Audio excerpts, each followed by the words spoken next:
Fort Lauderdale is making a major move to combat climate change. The city has secured financing to improve its stormwater system months after the historic flooding in April. And Local 10's Andrew Perez is live now with the big plans. Andrew. Well, Kevin, we saw it for ourselves firsthand. There's still so many residents in so many neighborhoods across Fort Lauderdale that are barely back on their feet. And they're wondering, what if this happens again? Will the city making that major move, trying to address some of that? I just keep saying it could be a lot worse. Greg Brandenburg walks us through his Fort Lauderdale home.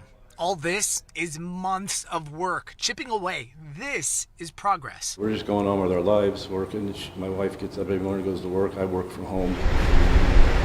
In this heat, he's got his 2 dogs and his wife, along with their teenage daughter here, sharing a small camper 4 months after historic flooding overtook his Edgewood neighborhood. FEMA has come and gone, homeowners dealing with insurance. Residents still have so much work to do, insisting it never flooded like that before. It was coming up so fast.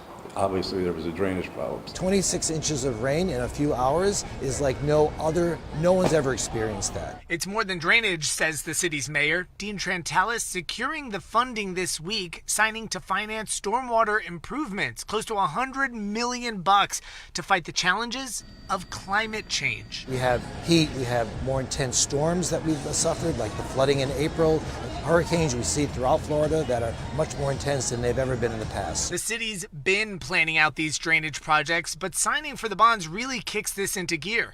The money being directed to several hotspot neighborhoods like Edgewood, Melrose Park, Dorsey Riverbend, Victoria Park, River Oaks, saying the city's executing an overhaul here to deal with more than minor flooding. We have thousands of homes in our city that were built long before we ever even thought about climate change. Prevention is the best way to deal with it in the future.